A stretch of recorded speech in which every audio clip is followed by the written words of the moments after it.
natural capital accounting can come in different forms, of course. So there's national level natural capital accounting, and that's quite a lot of what we've been talking about today. So in the macroeconomic context, imagine if every time on TV there were stats reported on GDP, and at the same time it said GDP has gone up, but the status of our natural capital has gone down. You'd start thinking about those trade-offs that you are implicitly making, but perhaps not recognizing. And the same is true with natural capital accounting for businesses.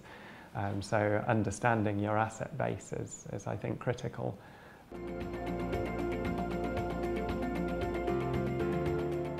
Well, it's very important, and it can be very important at different levels. So I think where we've done well in terms of valuing the natural environment is getting information to decision makers in environment departments, and they're very well equipped to think what the best thing might be to do in terms of the natural environment. But natural capital accounting allows you to go more broadly than that, because it shows the value of nature in delivering other sectors' outcomes. So whether that might be agricultural outcomes like the Teeve Agriculture and Food Project is looking at now, or whether it's outcomes in other sectors. It helps think about I guess the ecological underpinnings which go beneath everything we do. So again, thinking back to the private sector angle, you could look all the way down supply chains and think, well, where do we actually rely on nature, and do we know that our resources are coming in a sustainable way? So can we carry on with our business pattern as we do?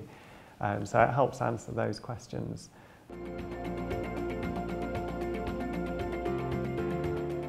The best example I know of comes from the UK, where I used to work before I started at UNEP WCMC. We had the UK National Ecosystem Assessment, which I think was the first one of its kind.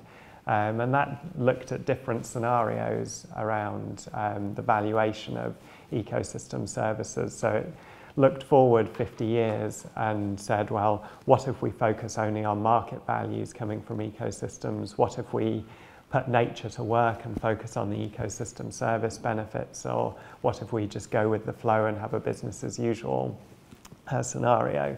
And it was really interesting because it didn't just slightly change your preferences as to where you want to go. If you think about wider ecosystem service benefits, it entirely switched the ranking over. So just focusing on market values went right to the bottom, or second to the bottom of the list. And the scenario where we took into account all these wider benefits of the natural environment went right to the top. And that had an awful lot of resonance in government, and led to the first natural environment white paper that we'd had for 20 years. And the topic of that was the natural choice, and it was all about putting the value of nature at the heart of decision making. And that's had knock-on effects. So the Office of National Statistics in the UK is now promising to deliver natural capital accounts by 2020. I think later on this year they'll have their first accounts for some of our protected areas in our national parks in the UK. So it has really led to some enormous benefits, and great thoughts about how we can integrate the value of nature into decisions more broadly.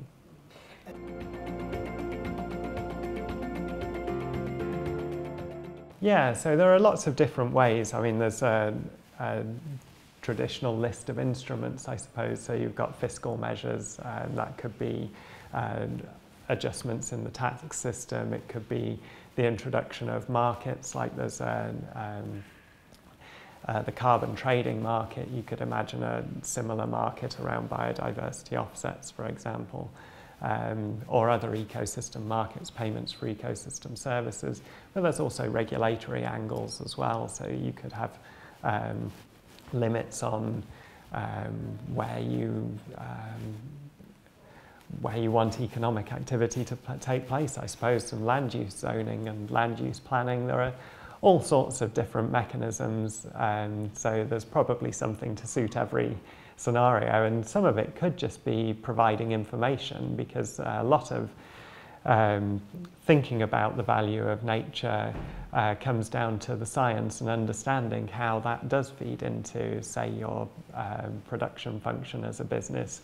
If you don't know how the earthworms make your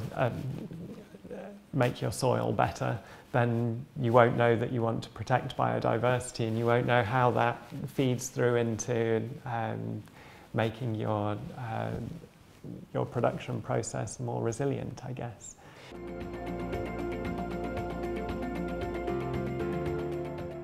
At the very technical level, there's trying to make the connections all the way along a flowchart. So if you imagine you've got a change in biodiversity at one end and you want to get to a change in value for humans at the other end, you have to go through the steps of being able to quantify a change in biodiversity, how that affects ecosystem functioning, how that affects ecosystem services, and then how that affects a benefit to people. And at each stage along the way, there are different units, and you have to quantify that to get all the way down to the end to try and put a monetary value on. So there are technical challenges along that, both in terms of the science and in terms of the collection of economic values that we have.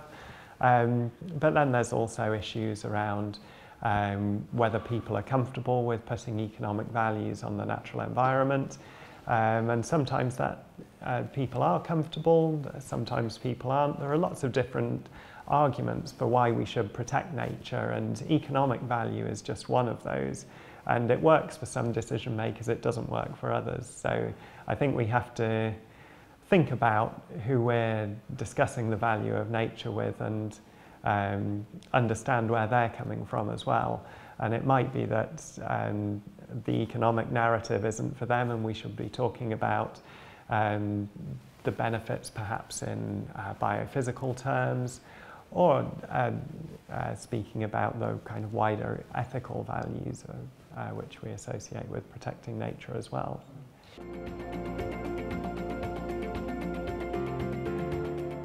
So there are those challenges of communication, and there are also challenges around getting to new sectors, I suppose.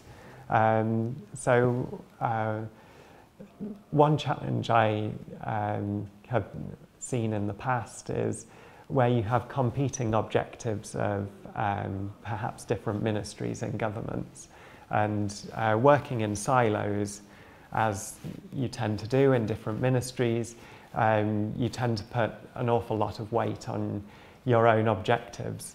And then I think it is a case of communication again, but it might not be choosing between an economic narrative or perhaps an intrinsic value narrative. It might be more about thinking about the objectives of the organisation you're trying to influence, and see if there is a way you can communicate the natural capital story in terms of their objectives rather than our own biodiversity objectives, which I think is another challenge, and one we need to rise to if we're going to mainstream successfully.